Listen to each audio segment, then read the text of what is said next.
Hello friends, welcome to editorial analysis by simplified civil services.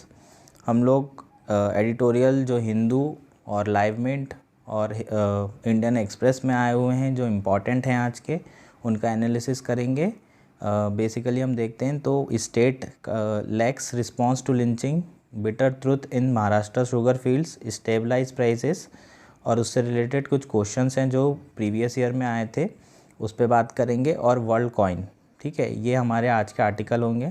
इसमें stabilise prices Indian express से लिया है, बाकी आर्टिकल हिंदू से हैं।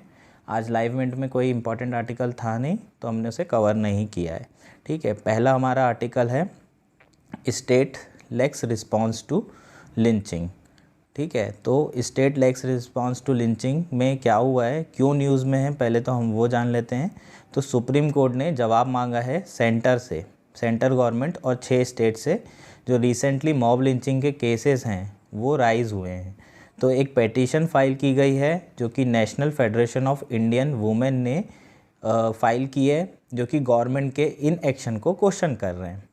और वो इन एक्शन कायमे हैं जो कि मॉब लिंचिंग के अगेंस्ट और काउ विजिलेंटिज़म के अगेंस्ट जो है, मुस्लिम कम्युनिटी के अगेंस्ट में जो है हो रहे हैं।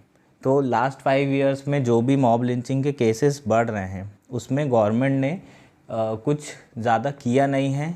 और जो पेटिशन फाइल की है उसमें ये भी कहा गया है कि सुप्रीम कोर्ट का जो जजमेंट था Tehseen Poonawalla versus union of India 2018, उसको भी गवर्नमेंट ने प्रॉपरली इम्प्लीमेंट नहीं किया है। तो हम देखते हैं कि इस पे सुप्रीम कोर्ट ने सेंटर से और स्टेट से, 6 स्टेट से क्या हुआ है, क्वेश्चंस किए हैं, ठीक है। तो सबसे पहले तो मॉब लिंचिंग होती क्या है हम ये जान लेते हैं, है ना। मॉब लिंचिंग क्या होती है? मॉब मतलब होता है भीड़, और लिंच मतलब होता है किसी को भी मार देना बिना ट्रायल के, है ना। तो जो भीड़ होती है उसका कोई चेहरा नहीं होता है, और भीड़ का कोई चेहरा नहीं होता है तो वो किसी को भी मार सकते हैं, और लॉ में जो है, लॉ पनिशमेंट से जो होते हैं, पनिशमेंट उससे बच सकते हैं, है ना। तो इसलिए भीड़ जनरली बोला जाता है कि भीड़ का कोई चेहरा नहीं होता है, इसलिए भीड़ किसी को भी अटैक कर देती है। ये सब जनरली क्यों होते हैं, इसके रीज़न्स क्या क्या हैं उस पर बात कर लेते हैं। बेसिकली इनटॉलरेंस होना, जैसे कि अभी केसेस आ रहे थे, वीडियोज़ आ रहे थे कि सदर्न स्टेट के लोग, है ना, बिहारी और यूपी के लोगों को, जो हिंदी बेल्ट के रीजन के लोग हैं, उन्हें असॉल्ट कर रहे थे। तो इनटॉलरेंस है बेसिकली एक दूसरे की लैंग्वेज को लेके, है ना। और वाइस वर्सा, अगर साउथ का कोई आता है तो उसके लिए जो है इंटॉलरेंस दिखाते हैं और असॉल्टिंग होती है। कई बार भीड़ लिंच कर देती है किसी बात पे बहस होने से। दूसरा बायसेस एंड प्रेजुडिस, ठीक है। तो प्रेजुडिस क्या होता है? प्रेजुडिस होता है प्री कंसीव्ड नेगेटिव ओपिनियन, है ना। मैं किसी को जानता नहीं हूँ लेकिन मैंने उसकी कम्युनिटी के कारण कि उसका रिलीजन ये है, उसकी कास्ट ये है, तो वो ख़राब ही होगा। और फिर उसी प्री कंसीव नोशन और स्टीरियोटाइपिंग के वजह से हम लोग क्या करते हैं, किसी के भी खिलाफ मतलब पहले से धारणा बना लेते हैं, और फिर कुछ नहीं भी होता है तो हम उस पर अटैक कर देते हैं। जैसे कि अगर हमें लगा कि साधु लोग जो है चोर हैं, अगर साधु लोग चोर की तरह, है ना, साधु भेष में चोर घूम रहे हैं, अगर इस तरह की न्यूज़ आ जाती है, जो कि पालघर में हुआ भी था। पालघर में हुआ था इंसिडेंट कि लोगों के व्हाट्सएप में आया था कि साधु वेश में चोर घूमे हैं, तो वहाँ 2-3 साधु आए थे, तो लोगों को लगा कि वो उनके बच्चों को किडनैप कर लेंगे, और उन लोगों को भीड़ ने क्या किया, इस प्री कंसीव नोशन के कारण 3 लोगों को जान से मार दिया, है ना, लिंच कर दिया। तो ये सब चीज़ें बहुत इंपॉर्टेंट कॉज है ना। और बेंगलोर में जो है एक्सोडस हुआ था नॉर्थ ईस्ट पीपल का, ये एक एक्चुअल एक बहुत अच्छा एग्जांपल है, जो 2018-19 में बहुत सारे लोगों को नॉर्थ ईस्ट के छोड़ के जाना पड़ा था। क्यों? क्योंकि एक इथनिसिटी के कारण, है ना, रेस के कारण थोड़ा डिस्क्रिमिनेशन नॉर्थ ईस्ट के लोगों को झेलना पड़ता है। और वो किस कारण से? क्योंकि वो प्रेजुडिस और प्री कंसीव नोशन है हमारा, उसके कारण से बहुत सारे लोगों को बेंगलोर में मार रहे थे जो नॉर्थ ईस्ट के थे, तो डर के मारे लोगों ने बेंगलोर को छोड़ना शुरू कर दिया था, ठीक है। थर्ड और जो मेन इम्पॉर्टेंट है जो इस न्यूज़ आर्टिकल में और जो पेटिशन में फ़ाइल किया है वो है काउ विजिलेंटिज़म, ठीक है। तो यहाँ पर लिखा भी है कि मुस्लिम में के अगेंस्ट जो है बहुत सारी लिंचिंग हो रही हैं पिछले 5 साल में, और गवर्नमेंट उस पर कुछ कर नहीं रही है। और वो क्या है? काउ विजिलेंटिज़म। तो विजिलेंटिज़म बेसिकली क्या होता है ना, जो ग्रुप होते हैं, एक विजिलेंटिज्म में जो ग्रुप होते हैं वो अपने आप को लॉ इन्फोर्समेंट अथॉरिटी मान लेते हैं, जबकि लीगली वो अथॉरिटी उनके पास होती नहीं है ना। जैसे कि मैं गौ रक्षक हूँ, तो मेरी गौ की रक्षा करना मेरा काम है, ऐसा मैं रिस्पॉन्सिबिलिटी ले लेता हूँ। और अगर गाय को कहीं पर भी कुछ हो रहा है तो मैं वहाँ पर उन लोगों के खिलाफ लॉ एंड ऑर्डर, लॉ को हाथ में लेके उन लोगों को मारना पीटना इस तरीके की चीज़ें करने लगता हूँ। तो वो होता है काउ विजिलेंटिज्म, जो कि बहुत ज़्यादा पिछले 5-6 सालों में बढ़ा है ना। लोग गाय की रक्षा करने के लिए खुद जो है क्राइम करने के लिए तैयार हो जाते हैं, ठीक है। तो लॉ को बचाने के लिए बेसिकली लॉ हाथ में ले रहे हैं। तो ये तो मतलब बेवकूफ़ी है। तो बहुत ज़्यादा काउ विजिलेंटिज्म बढ़ गया है। और एक कॉज है लैक ऑफ स्पीडी जस्टिस, है ना। लोगों को अगर तुरंत जस्टिस चाहिए तो बहुत सारी मूवीज़ में देखा है आखिरी में गुंडे को पुलिस के हवाले देने के बजाय यहीं मार दिया जाए, क्योंकि पुलिस के पास जाएगा तो छूट जाएगा, है ना, कोर्ट में जाएगा तो छूट जाएगा। ये सब बातें करते हैं, इसलिए करते हैं तो ताकि तुरंत जस्टिस मिल जाए। तो लैक ऑफ स्पीडी जस्टिस भी एक रीज़न होता है कि लोग जो है, भीड़ जो है लोगों को वहीं मारने की कोशिश करती है, ठीक है। नेक्स्ट हम देखते हैं कि जजमेंट जो है पूनावाला का वो क्या था, ठीक है। तो पूनावाला का जो जजमेंट था उसमें जो दीपक मिश्रा उस समय जो चीफ जस्टिस थे, ठीक है, 2018 में दीपक मिश्रा जो चीफ जस्टिस थे, उनने जो है ये जजमेंट ऑब्जर्व किया था कि India as a republic nation, ठीक है, अपनी वैल्यूज़ लाइक टॉलरेंस, कंपैशन को लूज़ कर रहे हैं, जो कि डाइवर्स कंट्री के लिए बहुत ज़्यादा इम्पॉर्टेंट वैल्यू है ना। और उनने एक बहुत इम्पॉर्टेंट बात कही थी कि इंडिया जो है अगर इसी तरीके से गवर्नमेंट अगर कुछ नहीं करेगी तो इंडिया जो है डेमोक्रेसी से मॉबोक्रेसी बन जाएगा। मॉबोक्रेसी मतलब क्या होता है? मॉबोक्रेसी मतलब रूल ऑफ मॉब। बेसिकली क्या हो जाएगा? ये रूल ऑफ मॉब, ठीक है। तो ये किसने ऑब्जर्व किया था? पूनावाला केस में सुप्रीम कोर्ट ने 2018 में, और उन लोगों ने गाइडलाइंस भी दी थी, ठीक है। तो अभी रिसेंटली जो आर्टिकल है उसमें कुछ रीसेंट लिंचिंग के केस दिए हैं, जिसमें मैंने एक केस लिखा है, ठीक है, अफान अंसारी और नासिर हुसैन का, ठीक है। दोनों को बीफ होने के, है ना, स्मगल कर रहे हैं बीफ, इसके सस्पिशन में दोनों को लिंच कर दिया, असॉल्ट किया। उसमें एक अफान अंसारी की डेथ हो चुकी है और नासिर हुसैन की हालत क्रिटिकल है, ठीक है। तो अब हम देखते हैं कि क्या जो है स्टेट जो सुप्रीम कोर्ट है उसने क्या रिमीडियल डायरेक्शंस दिए थे 2018 में, ठीक है। तो वो रिमीडियल डायरेक्शंस देख लेते हैं क्या क्या दिए थे। तो पहला क्या था? पहला था कि नोडल ऑफिसर को डेजिग्नेट करना है, ठीक है। सबसे पहले नोडल ऑफिसर को डेजिग्नेट करेंगे और वो नोडल ऑफिसर एसपी रैंक से कम का नहीं होना चाहिए। जो पहला पॉइंट है वो है एसपी रैंक से कम का नोडल ऑफिसर नहीं होना चाहिए।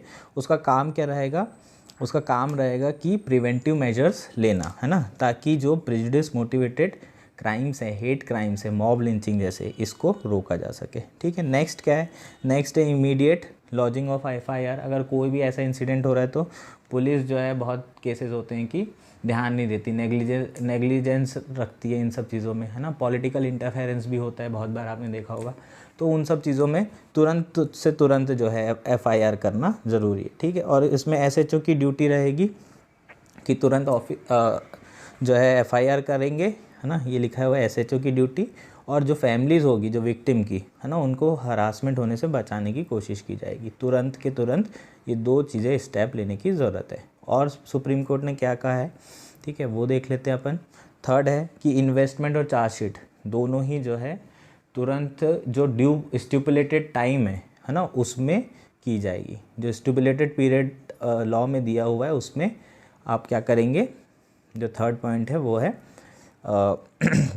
इन्वेस्टिगेशन और चार्जशीट फाइल करेंगे, ठीक है।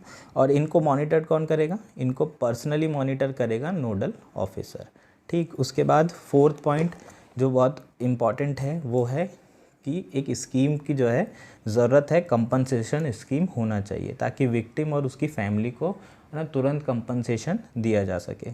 और कोर्ट डायरेक्शन को अगर नहीं मानते हैं तो पुलिस और डिस्ट्रिक्ट एडमिनिस्ट्रेशन ऑफिसर को डेलिबरेटली नेग्लिजेंस और मिसकंडक्ट के कारण एक्शन लिया जाएगा। और जो एक्शन होगा वो ज़रूरी नहीं है कि वो सिर्फ डिपार्टमेंटल एक्शन हो, not limited to departmental action, ठीक है। और डिपार्टमेंटल एक्शन जनरली 6 महीने के अंदर कंक्लूड करने का क्या दिया है, इसमें निर्देश भी सुप्रीम कोर्ट ने दिया है। तो ये क्या है, कुछ 6-7 रेमिडियल गाइडलाइंस हैं। अब ये गाइडलाइन आपको इम्पॉर्टेंट है, कैसे आ सकती है, अगर आपको बोल दिया जाए एथिक्स में केस स्टडी कि अगर आप बताइए कि आप नोडल ऑफिसर हैं, अब नोडल ऑफिसर हैं तो आप क्या क्या प्रिवेंटिव मेजर्स लेंगे, और अगर इंसिडेंट होता है तो फिर उसके बाद आपकी क्या क्या रिस्पॉन्सिबिलिटी है। तो ये 6 से 7 पॉइंट है ना, आपको डायरेक्टली आप कोट करके लिख सकते हैं कि ये गाइडलाइंस है और मैं इनको फॉलो करूँगा, है ना, क्रम वाइज। तो ये बहुत इंपॉर्टेंट आपके लिए है ना। उसके बाद 1 साल बाद फिर ऐसे केसेस आए थे और सुप्रीम कोर्ट ने फिर ऑब्जर्व किया था कि जो है गवर्नमेंट जो है बहुत सारे स्टेट से बोला था कि आप स्टेप्स को जो ले रहे हैं वो बताइए, ठीक है। उसके बाद सिर्फ 3 स्टेट है, मणिपुर, वेस्ट बंगाल और राजस्थान, जहाँ पर मॉब लिंचिंग के लॉ बनाए गए हैं, ठीक है। मॉब लिंचिंग के बेसिकली लॉ है नहीं। तो ये था हमारा आर्टिकल। थोड़ा बहुत और इसके बारे में जीएस पर्सपेक्टिव के हिसाब से मैंने थोड़ा चीज़ें डाली है, तो वो भी हम पढ़ेंगे। जैसे कि चैलेंजेस क्या हैं, है ना, मॉब लिंचिंग को रोकने के लिए बहुत सारे चैलेंजेस हैं। क्यों मॉब लिंचिंग कंट्रोल नहीं हो पा रही है, ठीक है। तो lack of clear definition in CrPC and IPC, है ना, डेफिनेशन नहीं है कौन सा मॉब लिंचिंग में आता है कौन सा नहीं आता है। दूसरा एब्सेंस ऑफ स्पेसिफिक लॉ, अभी मैंने बात किया सिर्फ 3 स्टेट में लॉ हैं, ओवरऑल पूरे सेंटर में एक लॉ होने की ज़रूरत है ना, एक सेंटर गवर्नमेंट में एक लॉ होने की ज़रूरत है, ठीक है। और उसके बाद जो एग्जिस्टिंग लॉ और गाइडलाइंस है उसका इम्प्लीमेंटेशन नहीं करे, जैसे सुप्रीम कोर्ट की गाइडलाइन, है ना। और वही तो केस था मेन, वही हमारा आर्टिकल है। और जो मेन चैलेंज है वो है spread of fake news, miss information और हेट स्पीच, है ना। मैंने पालघर केस का एग्जांपल दिया, जो व्हाट्सएप में, है ना, जो व्हाट्सएप यूनिवर्सिटी में जो भी आ जाता है लोग उसे बिलीव कर लेते हैं, फेक न्यूज़ होती है, सोशल मीडिया होता है, इन सब चीज़ों में बहुत सारी चीज़ें फेक चलती रहती है। उसके कारण दिल्ली रॉयट जो है बहुत ज़्यादा, दिल्ली रॉयट में फ्यूलिंग हुई थी बेसिकली, है ना, जो सोशल मीडिया पे इमेजेस आ रही थी और वो पुरानी इमेजेस थी। सेम कोविड के टाइम पे लोगों ने बहुत फेक न्यूज़ और वायरल वीडियोस और डीप फेक्स चलाए थे, ठीक है। तो ये सब बहुत इंपॉर्टेंट रीजंस हैं जो कि मॉब लिंचिंग का कारण बने और चैलेंज बन के, मतलब चैलेंज बने हुए हैं जिससे मॉब लिंचिंग रुक नहीं रही है। सॉल्यूशंस क्या क्या हो सकते हैं, ठीक है। तो बेसिकली जो लीगल फ्रेमवर्क है उसको स्ट्रेंथन करना बहुत ज़रूरी है, लॉ बनाने की ज़रूरत है, सीधी सीधी बात है, ठीक है। और capacity and accountability of police and judiciary, उसको एनहांस, कैपेसिटी कैसे एनहांस करेंगे, ट्रेनिंग करके प्रॉपर पुलिस ऑफिसर्स की। और सुप्रीम कोर्ट ने जो पुणे वाला केस था उसमें कहा था कि फास्ट ट्रैक को जो है इस्टेब्लिश करना है, ठीक है। तो फास्ट ट्रैक कोर्ट को इस्टेब्लिश करने की बात भी किसने कही थी, सुप्रीम कोर्ट ने, जो गवर्नमेंट ने की नहीं है। अगर फास्ट ट्रैक कोर्ट हो जाएंगी तो ऑफ कोर्स जो जस्टिस डिनाई वाली बात होगी वो ख़त्म हो जाएगी, तो फिर मॉब लिंचिंग के केसेस कम हो सकते हैं। और जो केस हैं मॉब लिंचिंग के उसे तुरंत अगर तुरंत उसे करते हैं, ट्रायल करके उसको रिजल्ट देते हैं, तो भी लोगों को डिटरेंस, एज अ डिटरेंस वो काम करेगा, ठीक है। Fostering dialogue and reconciliation among communities, ये सबसे मेन है। कम्युनिटी के बीच में ना जो पीस है वो बहुत ज़रूरी है, सोशल कैपिटल डेवलप करना ज़रूरी है, ट्रस्ट डेवलप करना ज़रूरी है, क्योंकि ये ट्रस्ट की कमी के कारण, प्रेजुडिस के कारण ही मैक्सिमम जो हेट क्राइम्स है, मॉब लिंचिंग है, ये सब होती हैं, ठीक है। और सिविल सोसाइटी को एनकरेज करना है, मीडिया को, कि वो act as a watch dogs, खासकर मीडिया को। मीडिया अपने को पता है बहुत ज़्यादा बायस्ड है, पिछले कुछ सालों से, पिछले कुछ 15-20 सालों से, इवन 21st सेंचुरी से मीडिया अपना ओपिनियन देती है, नरेटिव सेट करती है, ठीक है। तो मीडिया अभी बहुत ख़तरनाक हो चुकी है। तो इसलिए अगर मीडिया अपना अच्छे से काम करे और विक्टिम्स को जो है ना विक्टिम को एम्पावर करने की कोशिश करे, तो फिर ये केसेस रुक सकते हैं, ठीक है। और awareness and education to people, basically ये तो बहुत इंपॉर्टेंट है। अगर एजुकेशन रहेगा तो आप व्हाट्सएप यूनिवर्सिटी से डरोगे नहीं, है ना, उसकी न्यूज़ जो है पहले चेक करोगे, थोड़ी अवेयरनेस बढ़ जाएगी, ठीक है। तो ये सब सारी चीज़ों से आपको पता रहेगा कि ये केसेस मॉब लिंचिंग के रुक सकते हैं, ठीक है। तो ये सॉल्यूशंस हो जाएंगे। नेक्स्ट क्यों इम्पॉर्टेंट है, GS 1, 2 और 3 तीनों में ये आ सकता है ना। GS 1 में आ चुका है ना, इस तरह का क्वेश्चन कि इंडिया सोसाइटी में जो है बहुत ज़्यादा इंटॉलरेंस बढ़ गया है, ये क्वेश्चन आ चुका है, ठीक है। इंटॉलरेंस के ऊपर आया है, उसमें मॉब लिंचिंग के आप एग्जांपल्स लिख सकते हैं। उसके बाद एक GS2 पे भी आ सकता है और GS4 पे भी आ सकता है। GS2 पे आ सकता है कि लॉ की ज़रूरत है ना, तो GS2 से रिलेटेड हो जाएगा। और GS4 में आ सकता है जैसे कि mob lynching is not an assault on an individual but an attack on collective conscience to the society. ये GS4 में पूछ सकता है इस तरह का क्वेश्चन। तो GS4 एथिक्स का भी हो जाएगा। और केस स्टडी तो मैंने बताया ही है कि आपको नोडल ऑफिसर बना दिया जाता है। आप SP या एज ए IPS सिलेक्ट होंगे, SP बनेंगे, तो आपको इस पे भी एक क्वेश्चन आ सकता है। ठीक है, नेक्स्ट हमारा जो आर्टिकल है वो है bitter truth in Maharashtra sugar field. ठीक है, तो ये हमारा नेक्स्ट आर्टिकल होगा, इस पे अब हम बात करेंगे। नेक्स्ट आर्टिकल है बिटर ट्रूथ्स इन महाराष्ट्र शुगर फील्ड्स। ठीक है, तो बेसिकली ये उतना इम्पॉर्टेंट नहीं है, थोड़ा स्पेसिफिक भी है, लेकिन आपके लिए जो माइग्रेंट्स इशू इसमें डिस्कस किए गए हैं वो कॉमन जनरल माइग्रेंट इशू है, तो वो माइग्रेंट इशू आपके लिए हेल्पफुल रहेंगे अगर मेंस में कोई भी क्वेश्चन आता है तो उससे रिलेटेड। ठीक है, तो बेसिकली आप पहले तो क्यों है ये न्यूज़ में तो ये जान लेते हैं। तो हाई कोर्ट जो है, बॉम्बे की हाई कोर्ट ने सू मोटो कॉग्निजेंस लिया है exploitation of intra state workforce, जो कि माइग्रेट कहाँ से करती है, ड्रॉट प्रॉन एरिया से मराठावाड़ा के शुगर केन बेल्ट के लिए, है ना। तो मतलब मराठावाड़ा एरिया ये है, यहाँ से जो माइग्रेंट्स यहाँ जाते हैं उनकी जो हालत है उसके ऊपर सू मोटो कॉग्निजेंस किसने लिया है, हाई कोर्ट ने। ठीक है, माइग्रेशन का रीज़न क्या है, तो मेन रीज़न है माइग्रेशन का वो है सीजनल अनएम्प्लॉयमेंट।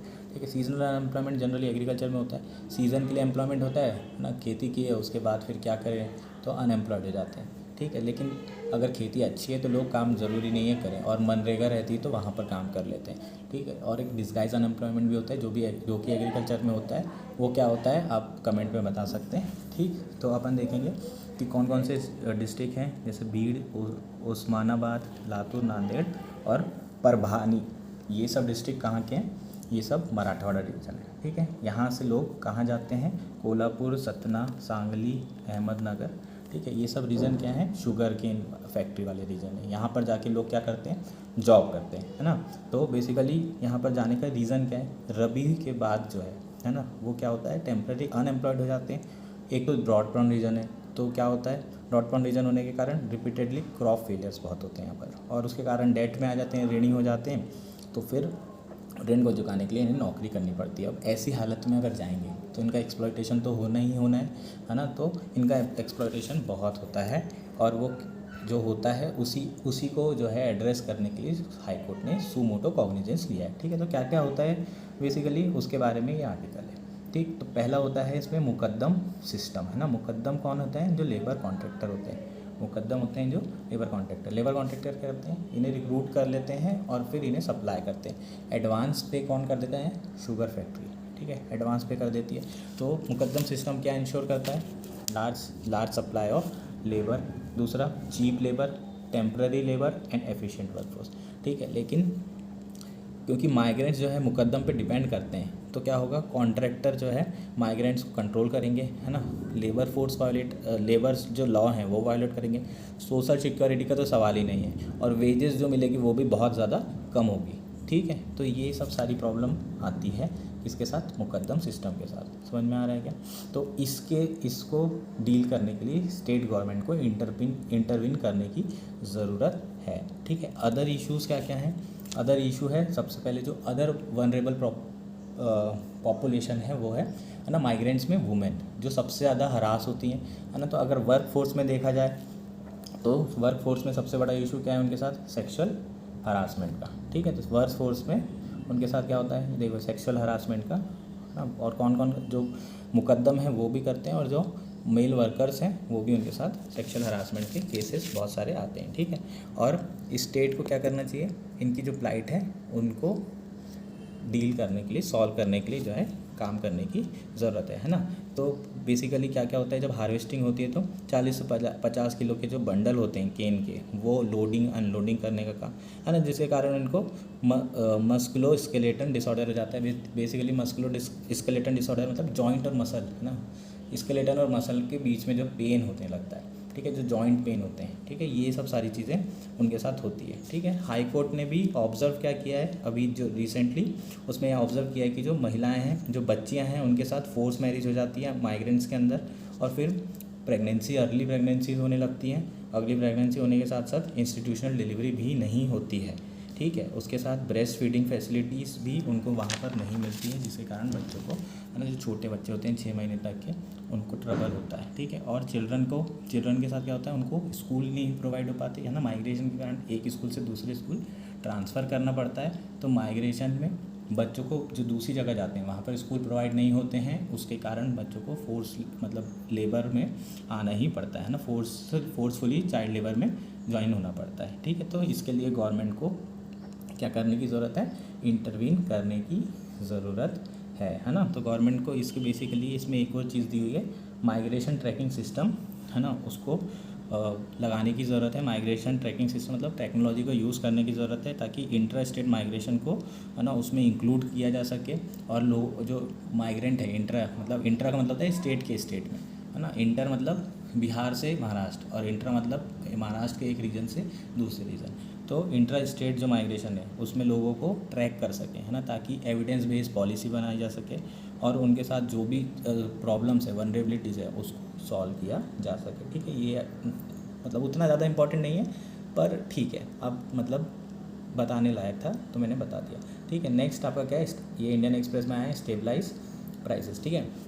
वैसे तो ये आर्टिकल से डायरेक्टली क्वेश्चन नहीं आते, पर प्रीलिम्स के लिए ये थोड़े इंपॉर्टेंट होते हैं, है ना। प्रीलिम्स के लिए कैसे इंपॉर्टेंट होते हैं, basically post Covid world and after Ukraine Russia war, है ना, which lead to supply side inflation and recessionary trends across the western world, ठीक है। तो ये सब सारी चीज़ें कोविड के बाद से आप देख रहे हैं कि जो ग्रोथ है वो बहुत स्लगिश है वेस्टर्न वर्ल्ड में, और इन्फ्लेशन हाई है। इस चीज़ को हम क्या बोलते हैं, स्लगिश ग्रोथ और high inflation means, stagnant growth high inflation means क्या होता है, कोई गैसेस, इसको बोलते हैं हम स्टैगफ्लेशन, ठीक है। तो पूरा वेस्टर्न वर्ल्ड क्या है, स्टैगफ्लेशन से जूझ रहा है, ठीक है। तो उसके कारण क्या हो रहा है, हाई इन्फ्लेशन है।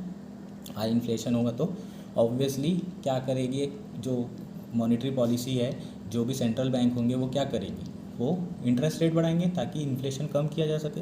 तो उसको क्या बोलते हैं हम, टाइटन द मॉनेटरी पॉलिसी। अगर एक्सपांशनरी पॉलिसी है तो मॉनेटरी, इसका मतलब इंटरेस्ट रेट कम हो रहे हैं ताकि आसानी से लोन मिल जाए और लोग पैसा खर्चा कर सकें।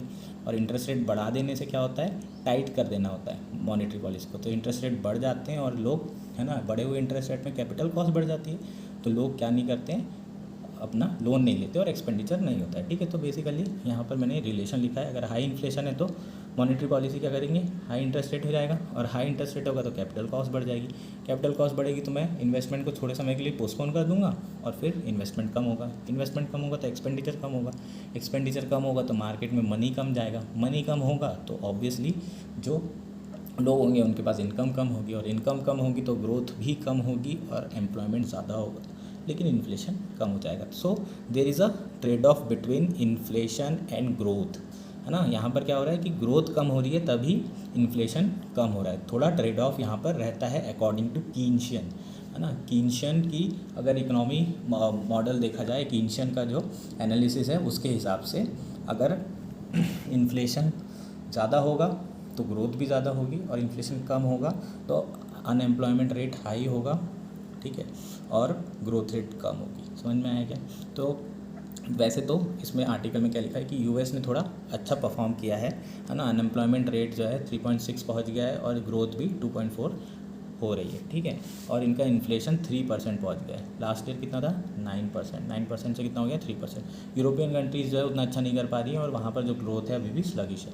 और रिसेंटली आरबीआई एमपीसी मतलब क्या होता है, मॉनेटरी पॉलिसी कमेटी, 6 लोग होते हैं कमेटी में, है ना। इस पर क्वेश्चन प्रीलिम्स में आ चुका है, अब तो सबको याद भी हो चुका है, तो उतना इम्पॉर्टेंट भी नहीं है। तो 6 होते हैं लोग, और कौन लीड करता है, गवर्नर, आरबीआई गवर्नर, और वो लोग जो है डिसाइड करते हैं कि कितना रहेगा। बाई मंथली पॉलिसी होती है, हर 2 महीने में डिसाइड किया जाता है कि इंटरेस्ट रेट क्या होगा, ठीक है। तो इन्फ्लेशन मई में मॉडरेटेड था, जून में 4.8 था, लेकिन रिसेंटली है ना टमाटर के रेट इतने ज़्यादा हो गए ना भाई साहब, 240-260 रुपये किलो। तो इस बार इस महीने तो इन्फ्लेशन बढ़ेगा, और आरबीआई ने यही प्रिडिक्ट किया है, ठीक है। तो ये इसमें स्टैटिक पोर्शन था ये वाला, इसलिए मैंने ये समझा दिया, ठीक है। तो अभी इसी साल एक क्वेश्चन आया था, उसको सॉल्व कर लेंगे अपन, ठीक है। उसके अलावा मैंने इसमें बहुत सारे क्वेश्चंस डाले, उसको आप खुद ही सॉल्व करने का ट्राई कीजिए। अगर आपको नहीं आएगा तो आप कमेंट में जो है ना पूछ लीजिए, आपको अगले मैं एक्सप्लेन कर दूंगा, या फिर वहीं पर दे दिया जाएगा आपको, ठीक है। तो ये बात 2023 में क्वेश्चन आया था, ठीक है। क्या पूछा, in the post pandemic recent past many central bank worldwide had carried out interest rate hike, ठीक है। तो ये तो सही बात है। और central bank generally assume that they have the ability to counteract the rising consumer prices by monetary, ये भी सही बात है, ठीक है। सप्लाई इन्फ्लेशन जो होता है सप्लाई बेस्ड है ना, वो इससे आरबीआई की मॉनेटरी पॉलिसी से कंट्रोल नहीं हो सकता। मतलब अगर ऑयल के रेट बढ़ जाएँ और आप इंटरेस्ट रेट बढ़ा दो तो उससे कुछ फ़र्क पड़ेगा क्या? नहीं, इंटरेस्ट रेट से कुछ फ़र्क नहीं पड़ेगा। अगर इनपुट के रेट बढ़ गए है ना, अगर रॉ मटेरियल के रेट बढ़ गए तो ऑटोमेटिकली उसका प्राइस बढ़ ही जाएगा, उससे कोई फ़र्क नहीं पड़ेगा आरबीआई रेट बढ़ा दी या घटा दी। लेकिन जनरली ये क्या बिलीव करते हैं कि जनरली एज्यूम क्या करते हैं कि अगर हम कंज्यूमर प्राइसेस को कैसे कंट्रोल कर सकते हैं, इंटरेस्ट रेट बढ़ा करके, ठीक है। तो इसका आंसर क्या आ जाएगा, ए, ठीक है। ये इसलिए जनरली लिखा है क्योंकि सप्लाई साइड में भी आरबीआई जब भी सप्लाई साइड प्राइसेस बढ़ते हैं तब भी आरबीआई इंटरेस्ट रेट बढ़ाती है, ठीक है। ये हमारा सेशन यहीं पर ख़त्म होता है। एक वर्ल्ड कॉइन वाला जो आर्टिकल आया है उस पर मैं एक और वीडियो अलग से बनाऊंगा, क्योंकि उसमें ब्लॉकचेन वगैरह भी अच्छे से एक्सप्लेन करना पड़ेगा, क्योंकि बहुत इंपॉर्टेंट प्रोजेक्ट है। तो उसके बारे में एक अलग से वीडियो बनाएंगे। और इसमें कुछ क्वेश्चंस और हैं, अब उन सारे क्वेश्चंस को एक बार देख लीजिएगा इसी वीडियो में आगे, ठीक है। ये कुछ क्वेश्चंस हैं बेसिकली जो हमने पढ़े हैं उसी पे, जैसे कि हाउ मेनी स्टेट्स एनेक्टेड, ठीक है। 2 स्टेट 3 स्टेट, बेसिकली 3 स्टेट इसका आंसर है, 3 स्टेट ने किए, ठीक है। तो ऐसे आप क्वेश्चंस देख लीजिए, ठीक है, जो भी क्वेश्चंस पूछे हैं और उसके आंसर्स इसमें दिए हुए हैं।